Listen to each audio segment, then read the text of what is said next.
When people find out I retired abroad, I get one question more than any other. How much does it really cost to retire overseas?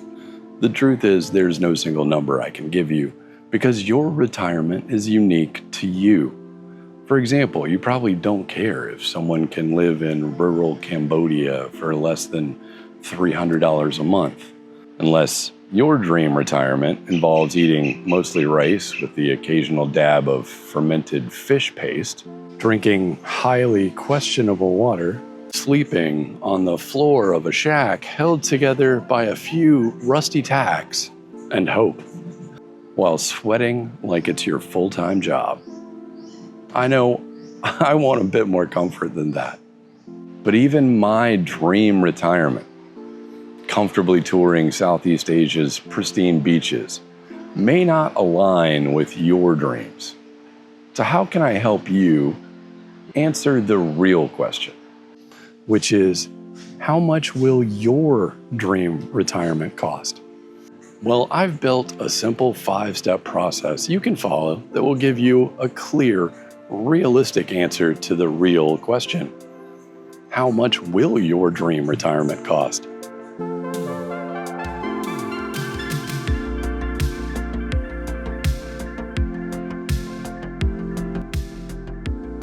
Welcome to Away with Joe. I'm Joe, and I retired at 50 to slow travel across Southeast Asia, living out my childhood dreams of adventure, photography, scuba diving, and the beach life I always wanted. On this channel, I share practical tips on financial strategy, retirement travel planning, and building a roadmap that will help you design your own ideal retirement. So if you're ready to live with more freedom, adventure, and purpose, hit the like button and let's dive in. This is Away with Joe. Today, I'll walk you through the 5 steps to figure out exactly how much your dream retirement abroad could cost. And I'll bet it's more affordable than you ever imagined. By the end of this video, you'll not only know how to build your retirement budget, but you'll also have a roadmap for testing it out before you take the leap. The first step is to capture your current spending, down to the penny. Most people think they know how much they spend, but when they actually track it, they're shocked. Here's what usually happens. They estimate that they spend about $4,000 a month. Then, later, when they really dig in, they realize it's closer to $5,200. Why? Because little things add up. The streaming subscription you forgot about, that daily trip to Starbucks, that gym membership you haven't used in 4 months. Okay, maybe that last one is just me. But for whatever reason, we're terrible at estimating how much we spend. But don't worry, this isn't about beating yourself up or about micromanaging your spending. You just need an accurate measurement to start from. So for at least 3 months, track everything. And if you're like me, you pay for almost everything using credit cards. And if you do, you can quickly download your transactions for the past 3 months and get started. Use a budgeting app, a spreadsheet, or even a notebook. The key is to break it down into categories. Housing, things like mortgage, rent, insurance, and maintenance. Utilities, things like electricity, water, internet, phone. Transportation, car payments, fuel, maintenance, insurance.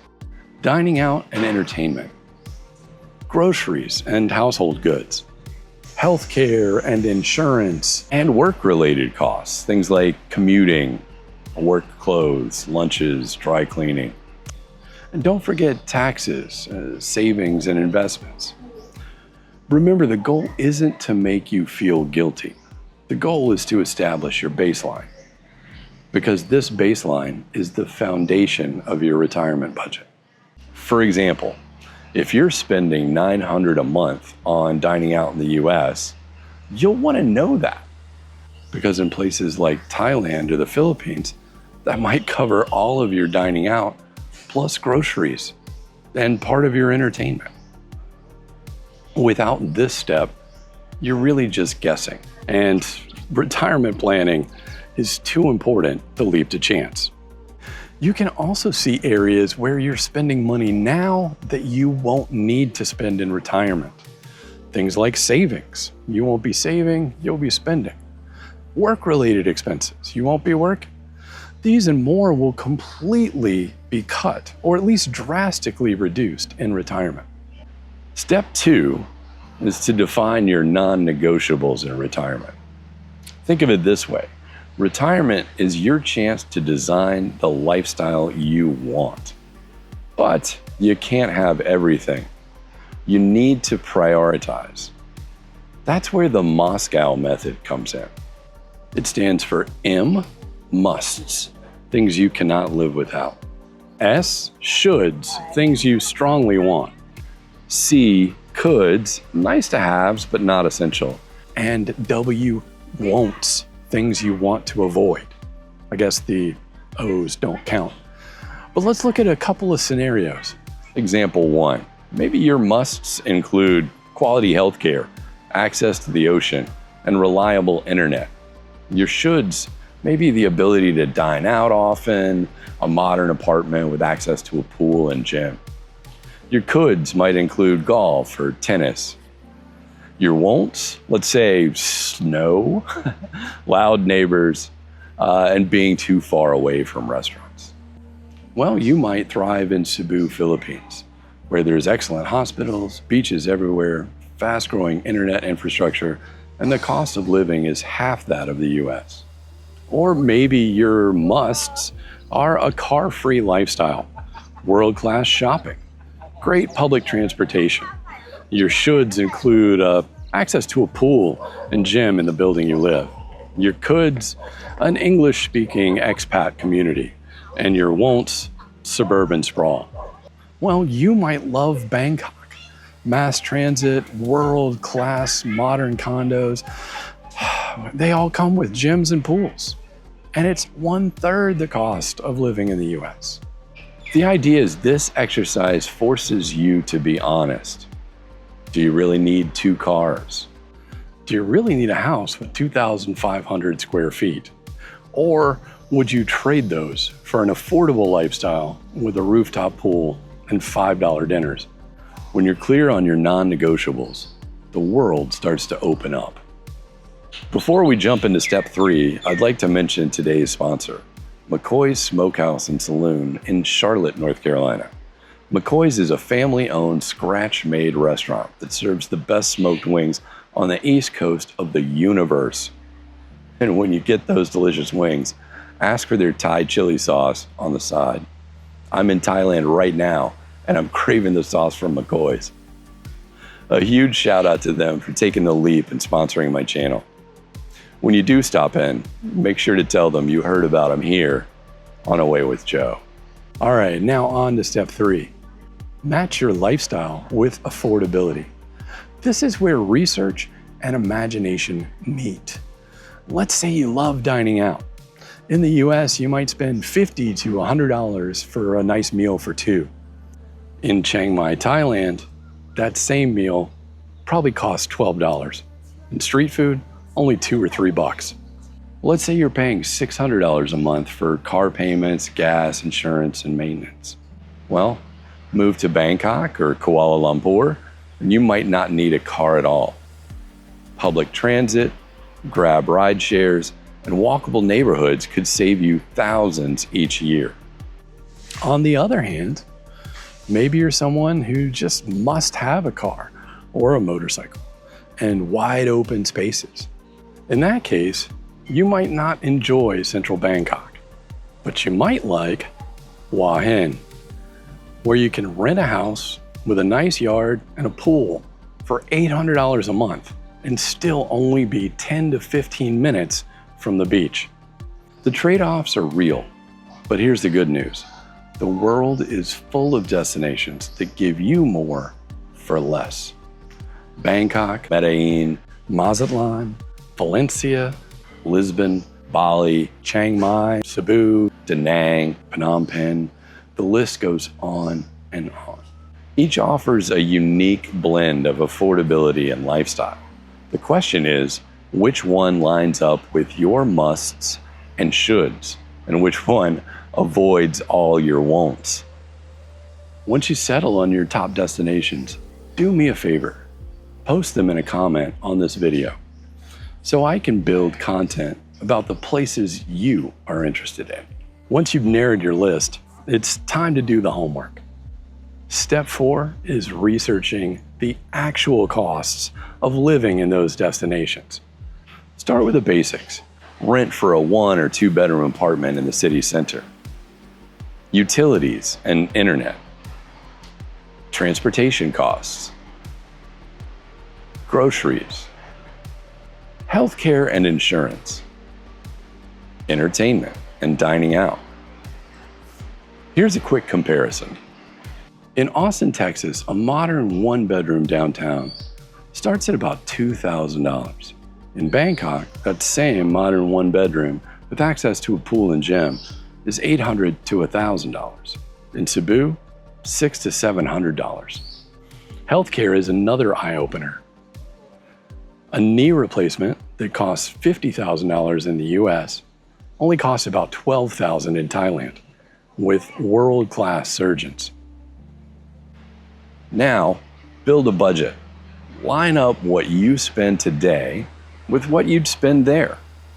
An example might be if you're spending about $5,500 in the US. Well, in Bangkok, that would probably be about $2,000 to $2,200. That's savings of over $3,000 a month or $36,000 a year. That's a pretty big number, but if you save that much every year throughout your retirement, it can easily represent savings of more than $500,000. But remember, it's not just about saving money. Quality of life matters too.